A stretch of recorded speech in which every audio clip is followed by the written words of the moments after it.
We are doing Bible study about Bible study. Last week, we left off talking about Bible translations.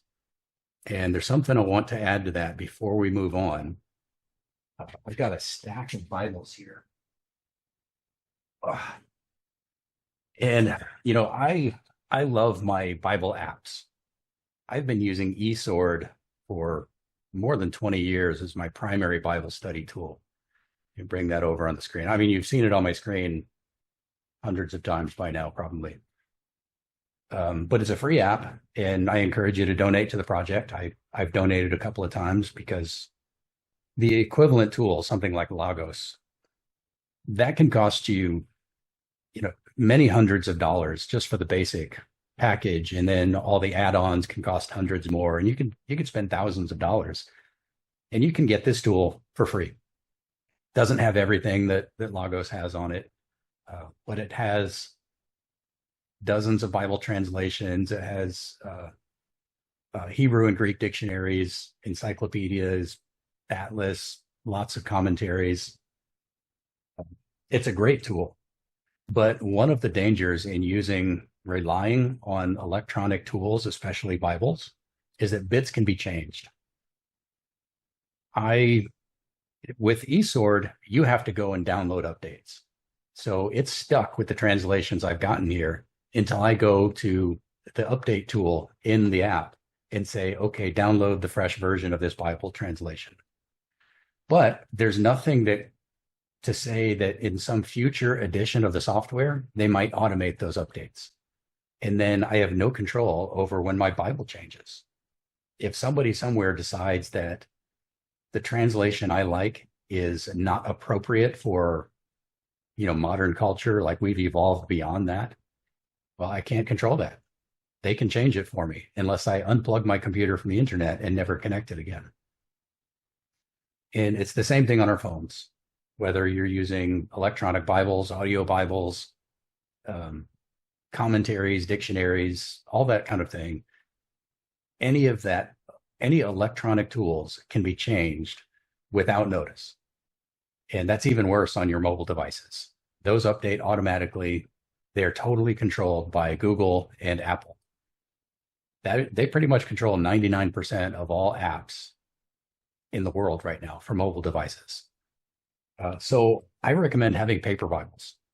Now, I'm going to keep using my electronic Bibles until it really seems like they have started changing them. Until they start changing the text of Bibles online, I'm going to keep using my eSword because it's such a great, convenient tool.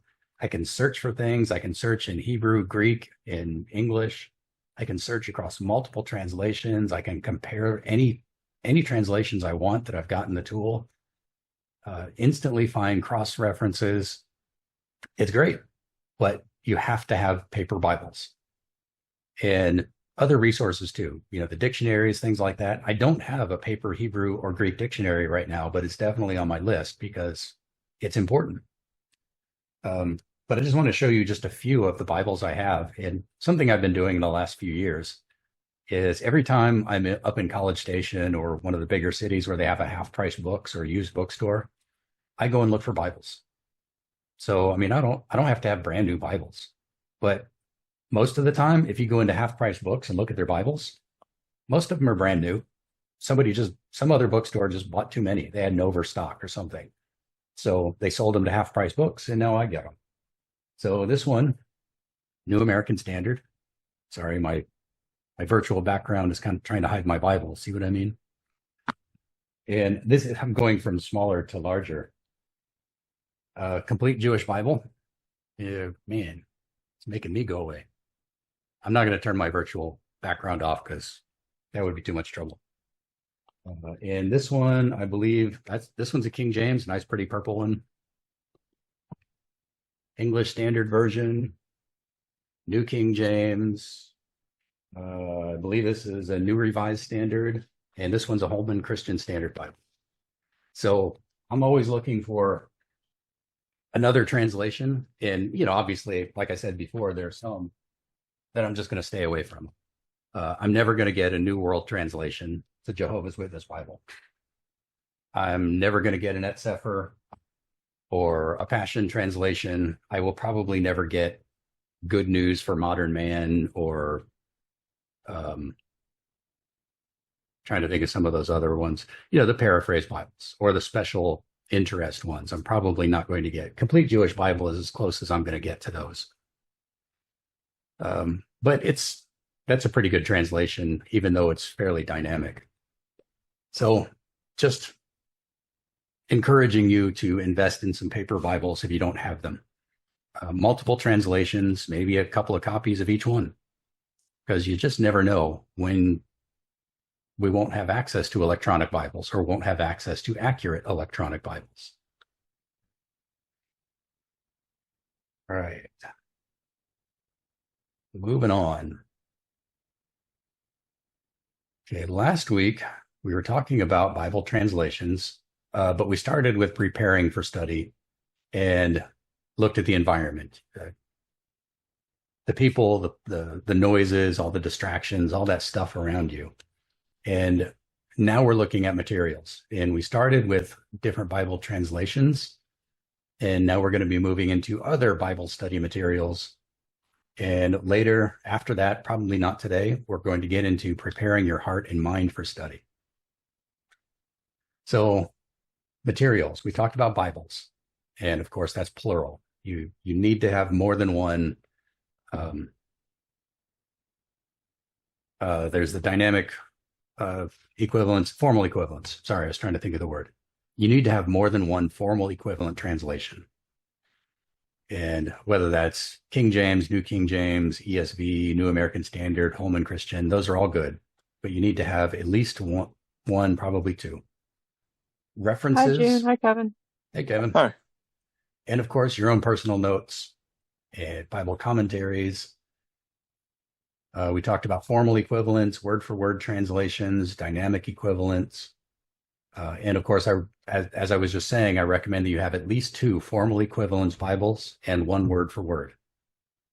More is always better.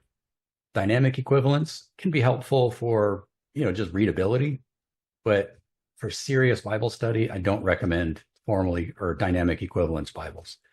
And that would be like the New Living Translation, the NIV, even the Complete Jewish Bible. I don't think it's appropriate for Bible study.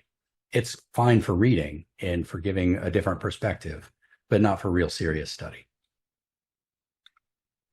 Paraphrases, which I generally don't recommend at all, except for children's Bibles, and Amplified Bibles, which sometimes can be helpful, but I don't really recommend those much either. I think, there are better options. All right, so let's talk about some other kinds of tools and references. Bible concordance. A concordance it's a book that lists every word that's in the Bible and tells you all the places you can find it. There's Strong's Exhaustive Concordance and Nave's Topical Bible are probably the two most popular ones. There's a King James Concordance built into eSword down here on the bottom. It works a little bit differently than an English concordance. An English concordance will tell you everywhere that an English word appears in a translation.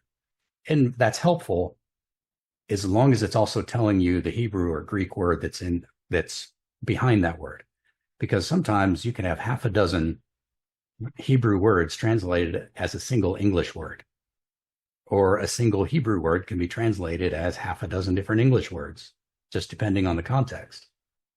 What I really like about the concordance, the King James Concordance in eSword, if you go to the King James Version Plus, KJV Plus, that means plus Strong's numbers, it shows you a number next to each word, most words anyways. And this is Romans, so it's showing it's going to be a Greek text. Each of these numbers begins with a G. The G means this is a Greek word, and then it has an index number. And if you go to Strong's Concordance, you can look up this Greek word based on that number. So if you hover your cursor over the word in eSword, it pops up the Strong's, I don't really want to call it a definition, because Strong's Concordance gives it gives abbreviated definitions of words, but what it's really giving you is the definition that the King James translators gave to that word. So if this Greek word, find a better one, synergos, this word is translated as co-laborer, companion, helper. That's how the King James translators translated that Greek word.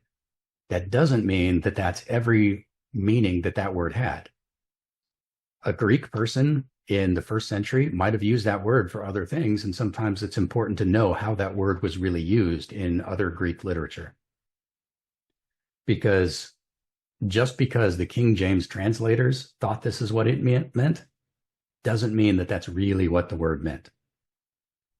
But what the King James Concordance does is you click on this index number and it brings up the Greek word, and then it tells you everywhere in the King James Bible that that word appears.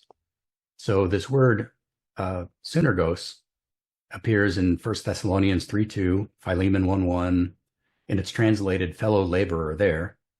In Philippians and this other verse, it's translated plural, fellow laborers. In Romans and 2 Corinthians, translated as helpers, companion, fellow helper, fellow helpers, labor, laborers, together. So these are all the ways that the King James translators translated that word. And then you can find where this word is in other places in the Bible. And that can be really helpful for understanding how a Greek or Hebrew word is used. So if you're not sure that fellow laborer is a good translation of that word, you can click on any of these other translations or any of these other references, switch to a better or a different English translation. The ESV translates it as fellow worker in that verse, and then you can read the context to see how it fits into what Paul was trying to say in this letter. And then you'll have a better idea of how Paul was using that particular Greek word, or Hebrew for, other books for the Old Testament. So a concordance is really important for telling you what words are behind the English words in your translation and how those words are used in other places in the Bible and where to find them so you get context for that word. Next is a lexicon. A lexicon is a fancy word for an expanded dictionary. A dictionary just gives you the word and its meaning, and it may give you a list of meanings. A lexicon goes a little bit beyond that. It gives you tenses of the word, some context, like how is this word used in other works of literature, and it's usually going to employ a lot of other sources besides the biblical text. Some lexicons will only talk about how the word is used in the Bible, but a really good one will talk about how other Greek writers of the first century used that word, or before or after, depending. Two really popular Greek lexicons is one that's called BDAG, and that's an abbreviation for the names of the editors. The actual name of the book is the Greek English Lexicon of the New Testament and Other Early Christian Literature. Thayer's Greek English Lexicon of the New Testament is another good, respected one. And the difference between these two is BDAG is usually going to cost you. I think you can get it with Logos, but it's going to cost you extra money. I don't know if you can get it with eSword or not, but I have Thayer's Greek Dictionary right here. I don't recommend that you use Strong's dictionary because, as I said, its definitions are really just how the King James translators defined that word, and their information probably wasn't the most accurate available. I mean, we have found so many more ancient textual sources for these words that the King James translators had no idea existed. So we have a lot more context to be able to define these words. Thayer's is a little over 100 years old, I think, but it's still well respected. It's still a really good Greek dictionary. And you've got it for free right here. Anytime you go to the King James Plus and you click on a word, fellow soldier, Soustratiotes, go to the Thayer's tab and it tells you That means a fellow soldier or an associate in labors and conflicts for the cause of Christ. Kevin is saying the Logos is free too now. I'll have to go check that out because last I checked, it was like $500 or something. For Hebrew, there are, on the popular and more expensive side is the Halot, and I'm not sure if I'm pronouncing that acronym quite correct, but that's another one that's an abbreviation of the editor's last names. I think its formal name is the Kohler Baumgartner Hebrew and Aramaic Lexicon of the Old Testament. Yeah, all of these books have really long names. That's why they give the abbreviations like BDAG and Halot. But one that you can get for free, and it's included in eSword, is the Brown Driver Briggs Hebrew Dictionary. And let me drag my Bible back over there and go to a Hebrew book. Same thing, but you notice that the index numbers start with H for Hebrew. So click on H7782 and go to my Brown Driver Briggs Dictionary. Shofar, a horn, a ram's horn. But just like the Thayer's is better than Strong's for Greek, Brown Driver Briggs is better than Strong's for Hebrew. And for the exact same reason, because Strong's is only giving you the definitions that the King James translators used. That's good to know.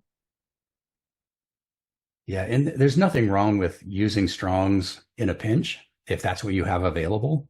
Just realize that they're not giving you a thorough definition of all possible meanings, and they might even be inaccurate at times.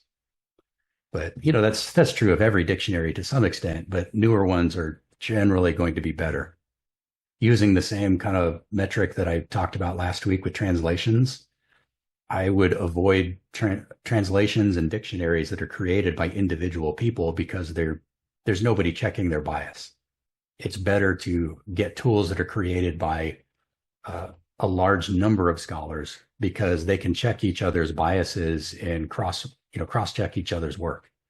So you'll end up with a better end product, even if it takes longer.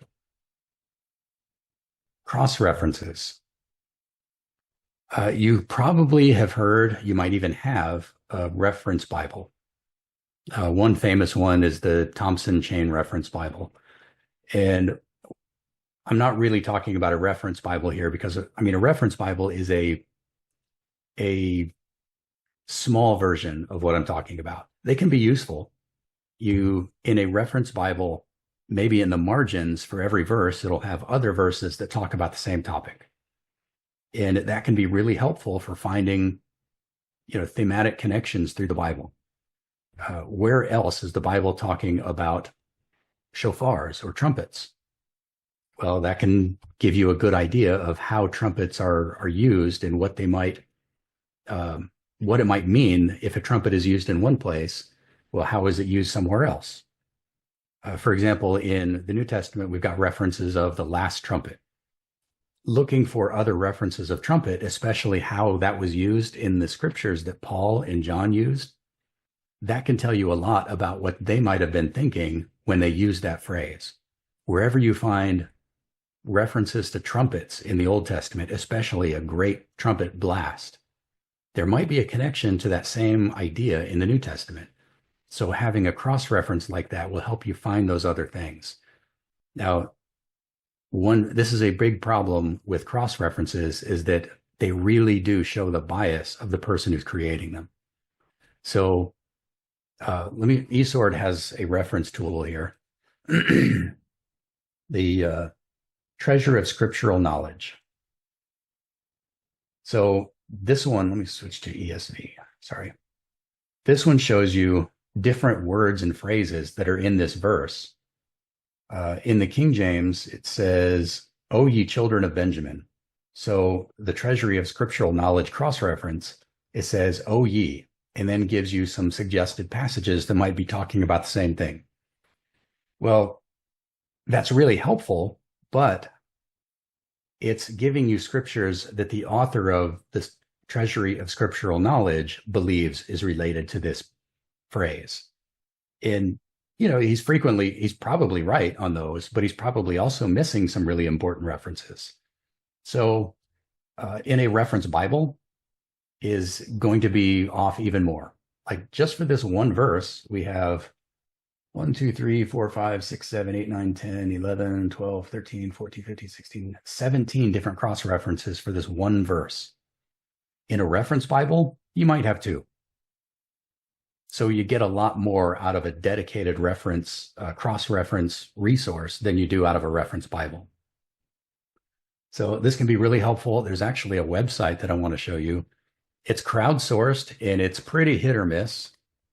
And I'm sure that there are probably better ones. But this is one that I frequently use when I want to find just like where else in the Bible is this topic talked about? And I can't really think of one right now. So openbible.info, and you go to their topical Bible and say trumpet. And it tells you all of the places that users of this website have said I was talking about trumpets. So now, since this is crowdsourced, it really depends on the users. And there's a lot of kind of crazy, silly stuff in here too. Sometimes you'll look up a concept and it's like, I don't even see how this passage is related, but somebody thought it was and stuck it in here and other people voted for it. I don't know what they were thinking. But for the same thing, you can go down to the bottom and suggest your own verse. If you want to suggest a verse that talks about trumpets, you can put it in there and then you hit preview and it'll give you the English Standard Version of that verse. And then you can approve it. And you can also vote on the other references that people have made for helpful or not helpful. So if I'm looking for verses that are talking about a specific topic, and I just want to get a general idea of what verses there are, this is a great tool to find some of those things. And sometimes I find things that I would not have thought of. Other people are reading the Bible with a very different viewpoint than I am. And so sometimes somebody else will say, this verse is a good reference on this topic. And I never would have thought about that because they have a different viewpoint. And that can be useful sometimes. Sometimes it can be ridiculous, but that's just the nature of people. Nave's Topical Bible, I can't remember if I mentioned that one. I had mentioned that with concordances. And I don't have one. I've seen it. My dad's got one. But that's a good concordance and a reference Bible at the same time, because it's a lot like the Treasure of Scriptural Knowledge, where it gives you lots of cross-references. Next is encyclopedias. I don't know if you've noticed this, but as we're going down this list, we're getting further and further away from technical, literal aids in Bible study and more into subjective aids. So a concordance, if it's a good concordance and it's using a wide range of source texts, it's pretty objective. It's just giving you how people use that word in the ancient world. A lexicon is, concordance is telling you where that word is used in the Bible. The lexicon is telling you how people in the ancient world use that word. So both of those are pretty objective references. Cross-reference starts to get pretty subjective. Does the author of the cross-reference believe that this other verse is related to this one? Then he'll put that in as a cross-reference. If the author doesn't recognize the connection, then he's probably not going to include it. And so you just have to know or use multiple cross-references. In getting into encyclopedias, now we're getting into really subjective stuff. Encyclopedias are great tools for getting context on the biblical text. Let me bring the eSword back over because I've got several encyclopedias here. I've got encyclopedias and dictionaries down here on the bottom. Let me just click on a word, click on Jerusalem. And you see the little blue eye that pops up next to each of these tabs. That means that there's an entry in that reference for that word. So go to Fawcett. Fawcett is the Fawcett Bible Dictionary. It says it's a dictionary, but really it's more of an encyclopedia. It says that the name Jerusalem comes from Yeru, which means the foundation, and Shalem, which means of peace. And then it talks about what that means and talks a little bit about the history of Jerusalem, things that have happened there, where it's talked about in the Bible. That's why I say it's more of an encyclopedia than a dictionary. But it gives you lots of interesting stuff. And Hitchcock, which is probably more of a dictionary, English Standard or International Standard Bible Encyclopedia. So if you want to find out, like you read a city that you've never heard of in the Bible, you want to see if there's more information about it, you can pull up an encyclopedia as kind of a shortcut. Now, the encyclopedias are not primary sources. These are people writing articles about stuff. I mean, you could get the same thing. They're probably better quality than Wikipedia, but you could get the same thing by going to any encyclopedia online, any Bible history magazine or website is going to have articles like this. They're really useful, but you have to remember that they're very subjective. They're somebody's opinion, and they are definitely not scripture. But if you want to get a start, encyclopedias are a great place to get you started on learning about something. Let's see, Schofield Reference Bible. This is another reference. I'm not sure why it's over here instead of over here with the commentaries. But it's another one. You know, I'm not a big fan of Schofield's theology, but his references are probably useful. Smith's Bible Dictionary, it's another encyclopedia. Same for Easton. All right. So next are Bible atlases. Bible atlas is just as subjective and sometimes more subjective as an encyclopedia. You're looking at a map and you think, well, it says that this place is here, so it must be here. I mean, what's there to argue about? Problem is that a lot of times people are just guessing. And, you know, some things are very objective. We know exactly where Jerusalem was. But for the longest time, nobody knew where Jericho was. And in fact, a lot of people believed it was a myth. And so Bible and atlases would show Jericho in various places. So there's a lot of subjectivity that goes into here, but it's a good tool for getting an idea of where things are in relation to other things. So when the Bible is talking about invaders from the north, and maybe it's talking about Babylon invading from the north, and you think, well, I remember seeing on a map that Babylon was east of Israel, so why are they invading from the north? Well, if you bring up a Bible atlas, it will also show you that there's this really harsh desert in between Israel and Babylon, and the Fertile Crescent goes up and over that desert, and that's where everybody traveled. For the most part, large groups of people didn't travel across that desert. It was dangerous. The Amalekites were out there, and there was no water. If you're going to take a large group of people, they have to be going someplace where they can get food and water along the route. And that's something that you can see in a Bible atlas. eSword has an atlas here also. Tools, graphics viewer.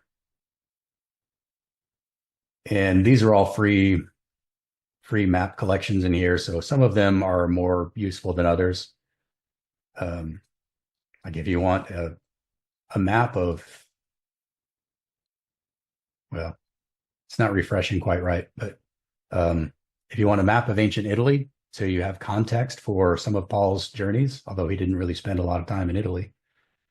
Let's see, Mitchell's Ancient Geography. So a map of ancient Israel. Again, these are all free tools, and they're all in the public domain, and most of them are pretty old. These were created in the 20th century, or the 19th century, most of them. So they're not going to be the most accurate. There are better atlases that you can get today. There are much better atlases. They're going to cost you a lot more than free, though. Even so, I recommend getting some atlases you can have around. Always a good tool. In fact, I love just looking over maps. It's kind of weird, but I'm curious of, we've talked about concordances, lexicons, cross references, encyclopedias, and Bible atlases. So I'm curious what you use for reference materials. Are there any specific references that you recommend other people use in their Bible study? I like to use a bunch of stuff that you're talking about. And since it's hard to study with other people, Mm-hmm. and this is all subjective, so you gotta discipline yourself when you do this. But it's just reading other people's commentary on. I like to read it after I sit on a verse, and I like to see, why they believe the stuff that they do, or it helps me if I have a different opinion than them to formulate why my opinion's different than theirs. Mm-hmm. So I don't use it as a source of truth necessarily, but it's just like debating or even agreeing to some commentaries out there, which is a good discipline to have. Commentaries are a good tool, but because they're so subjective, they're pretty far down on my list. And I always recommend reading and trying to understand the verse, whatever it is you're reading for yourself first. And then after you have a good idea of what you think it means, then go and consult some commentaries. Or if you're just stumped. And, even after looking at the Hebrew and Greek words and cross references, you're still like, what does this mean? It doesn't make any sense. Then commentaries can be really helpful in giving you some ideas, pointing you in a new direction. And Yeah, I would never say that you shouldn't use commentaries. They just shouldn't be your first resource that you go to. Like you absolutely. said, you can't, it's hard to study with people. So you study by yourself and then use other people's thoughts after the fact to help you, rein yourself in sometimes or find a new direction to go that you hadn't thought of. Yeah, and that's my point, was just to basically say don't like it. That's why I said it does require discipline, Hmm. um, because you want to make sure you don't go to the commentary after you read a verse. You want to, hopefully the Holy Spirit's helping you understand things, and that's going to take some going back and forth to different books of the Bible and things like that. But after you have a good grip, like say you read the book, or say you read the book of Romans, like we just did, right? Hmm. Well, that was a pretty in-depth study, and that could even, that, again, that it's better to read the book yourself than do something like that and say, oh, I didn't think of this before. And then, even taking a commentary and just seeing what another person, but again, it really depends on the person who's writing the commentary, but it Hmm. also gives the reason why I believe what I believe. And so, for example, the Lord's Day, people think that means Sunday, and I'm like, well, that doesn't make any sense. And you just have to have a reason why you don't believe it and a reason why you do believe it. Hmm. And so, like, I think I was discussing church membership with someone, and I could see the reasons for it, but I could also see the reasons against it. And I at the end of the day, we both agreed with each other, even though we were both on both different sides of the spectrum. So yeah, it's just discipline that you have to make sure you're disciplined well enough to not allow someone's opinion to uh, to make you believe that thing. And that's what we do as humans. I Yeah. think we do that a lot, and so it's something that needs to be careful in the Hmm. future. Yeah, I agree. Are there specific commentaries that you really like? I mean, I do have a lot of commentaries, but I wouldn't say they're like, oh, you got to get this one.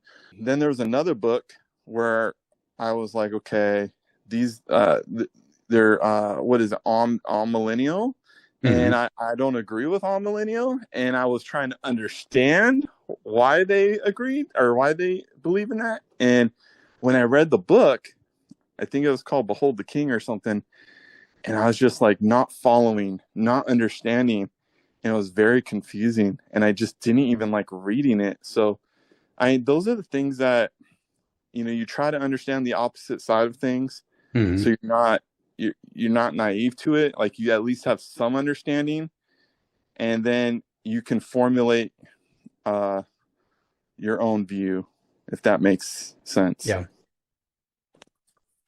Yeah. And that's just like, reading different translations and comparing, where they differ in, certain texts.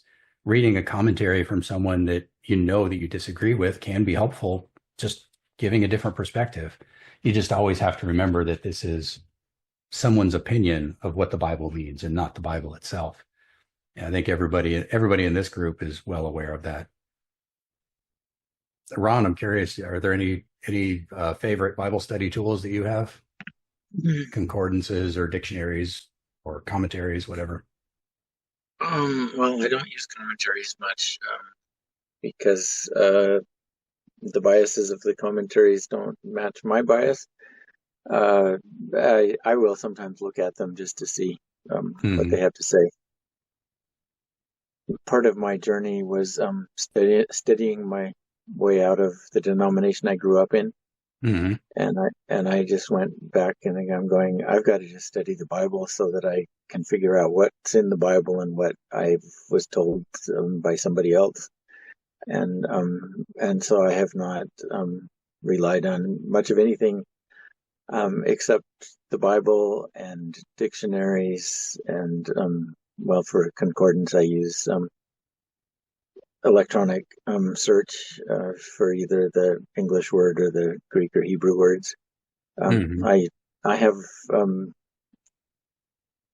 a Logos with a lot of resources that I wanted. I wanted to be able to search the Septuagint for to see how the Greek Old Testament uses the same Greek words that the New Testament does, because I think that's Hmm. an important part of context.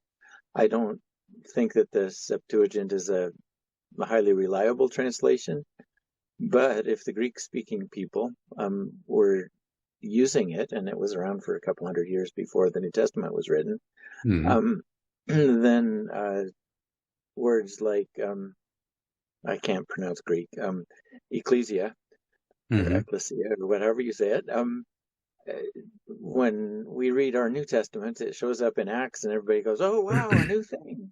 Yeah. And you go back and you look in the Septuagint, and you go, "No, ecclesia was used all the time in the Old Testament, but mostly Hmm. it referred to the assembly of Israel, and specifically the assembly of Israel at Mount Sinai." Yeah. So anyway, and that kind of context I think is important because it's um, it's the Old Testament that the New Testament readers, Greek readers, were using. We have sayings out of the King James Version, um, which I haven't used regularly since I was a teenager, but I memorized my memory verses in the King James, and that's been around for 400 years or so, 450 years, and so it's a part of the context of our culture, um, and especially of Bible study. If you're reading some of these free commentaries that were written in the 1800s, Hmm. they're using the King James, and so it helps to know the King James. But anyway, it helps to know the Septuagint and be able to search words in the Septuagint. Yeah. Um, I do that. I've got some expensive Greek and Hebrew dictionaries, but I don't remember their names. Hmm. But anyway, that I use because they give more of a broader meanings and Hmm. some of the connotations, like in Hebrews 7, where it says there's going to be a change in the law. Hmm. Um, the Greek word change has a connotation for change of location. is the Yeah. primary connotation, and that fits right into how it's used in Hebrews 7. Notes and commentaries, because commentaries are just somebody else's notes. And you're talking about a specific Bible translation written by somebody, and that's really a commentary. I mean, if you're reading a translation that's done by one person, I I would treat that as just a scholarly commentary on the scriptures rather than an actual translation, even though it might be a translation.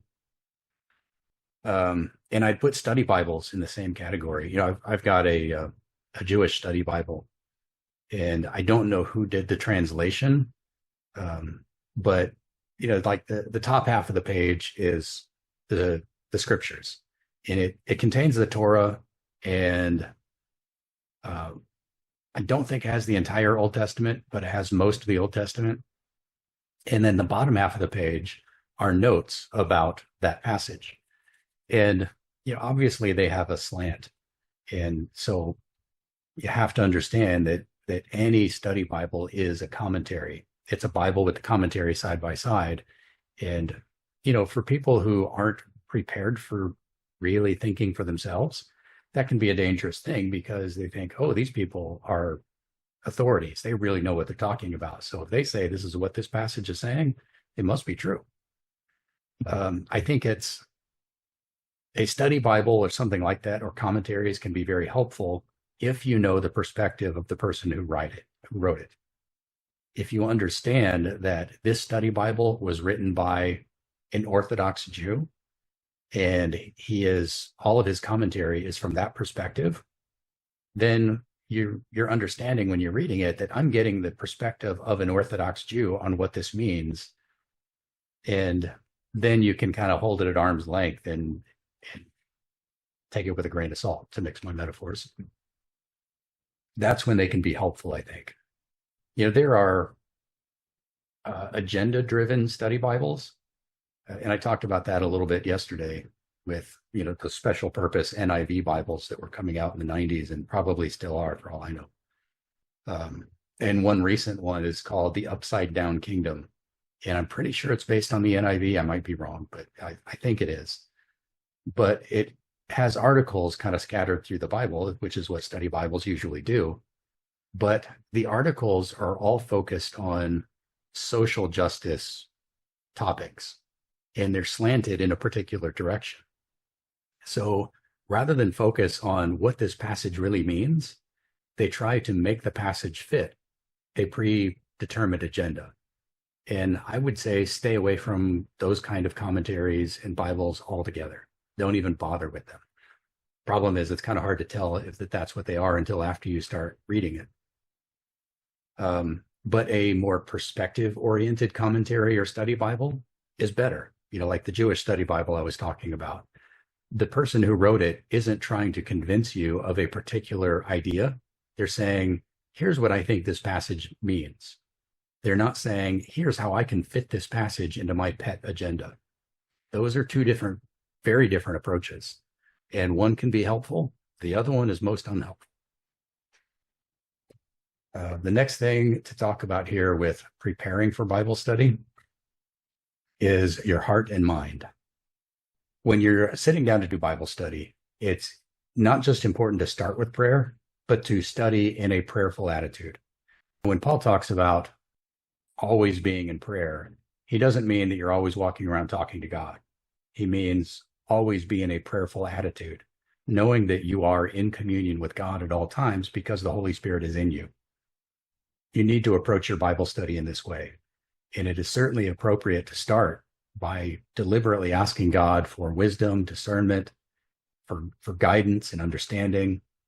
But then as you go, continue in that attitude. Be humble in your study. And this is part of having a prayerful attitude. Being in humility means not putting yourself so much into the word. Trying to understand what was the author trying to communicate, in not necessarily trying to read between the lines, looking for, secret codes that, will make you feel special because you've discovered something secret.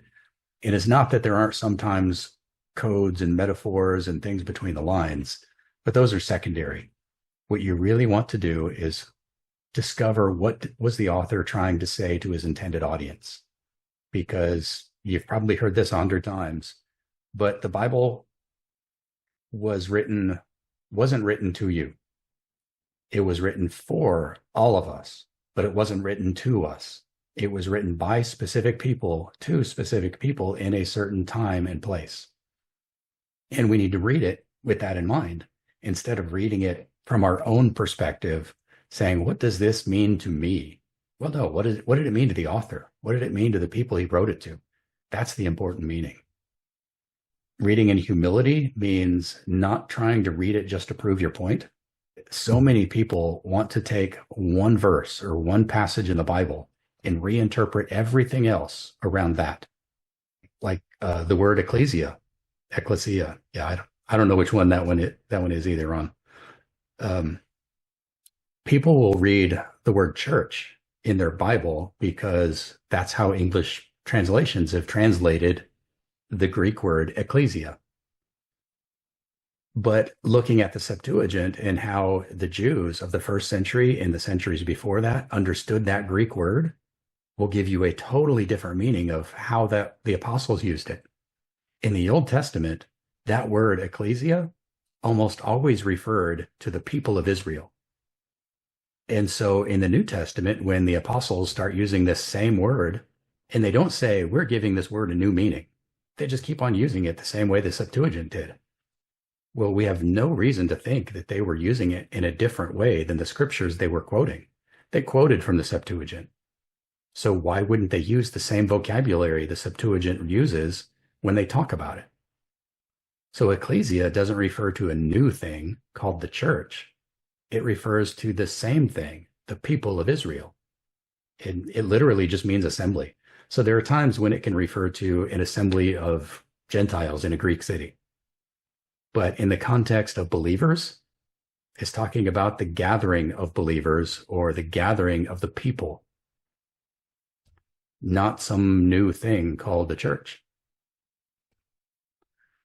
But reinterpreting everything based on that one interpretation of a specific word or passage is what I mean by trying to prove your point in the scripture, taking your opinion of one passage and imposing that on all of the others. You have to be willing to be wrong. You have to be willing to say, this is how I understand this passage, but if there's another passage that is clearer and contradicts what I think about this one, I have to be willing to go with that other one and say, well, this one is a little bit confusing and ambiguous, so maybe I'm misinterpreting this. There are lots of clear passages in Scripture and lots of ambiguous ones. Never stake your entire theology on one of the ambiguous, confusing passages. This just goes back to what we were talking about before, right? Is we got to be very careful on having the influences that we have, because as humans, we are very heavily influenced by others. Mm-hmm. And it takes, I think it takes, in my personal life, it takes discipline to unlearn those things and to be, to not give in to the temptation of being influenced. Because look at what goes on, and this is just a practical example of Instagram and all these other things. They call them influencers, right? So what a great way to explain, like, they're influencers and they influence others how they think. And so I think we got to be very careful that we are letting the scriptures speak for themselves instead of us trying to impose our meaning or letting somebody else interpret it for us. I mean, to an extent, unless you are reading the original manuscripts, you always have to rely on scholars and other people's opinion. But you take the scriptures in aggregate and not one little piece, and those opinions start to coalesce into a bigger picture. And then you can start weighing those opinions against Well, the whole of Scripture seems to be saying this. So when this person says that this one passage means this, that doesn't really fit into the big picture. Okay, so last point here is focus. When you're preparing for Bible study, focus on what you're doing. And that may mean decluttering your environment, like we were talking about at the beginning last week. It may be a conscious effort to clear your mind of things that are not relevant. But a lot of that is also just determining your purpose. Why am I sitting down to read this? What am I trying to get out of it?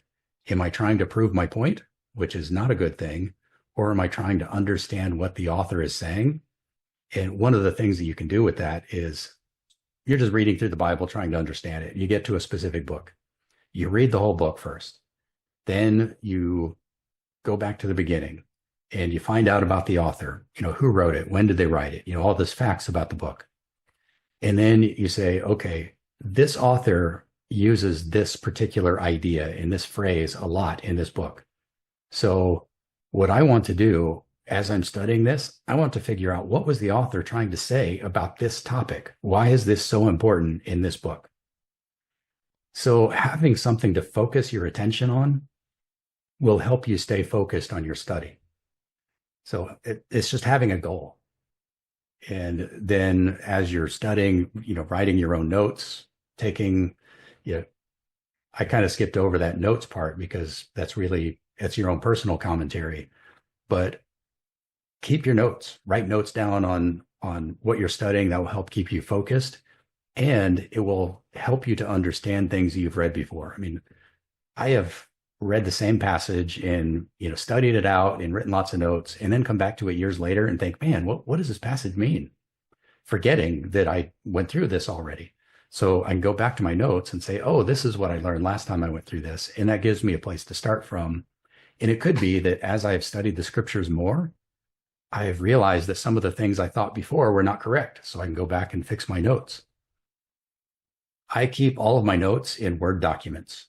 Some people like to write notes on paper. I find it so much easier to use electronic, a word processor, because then I can search.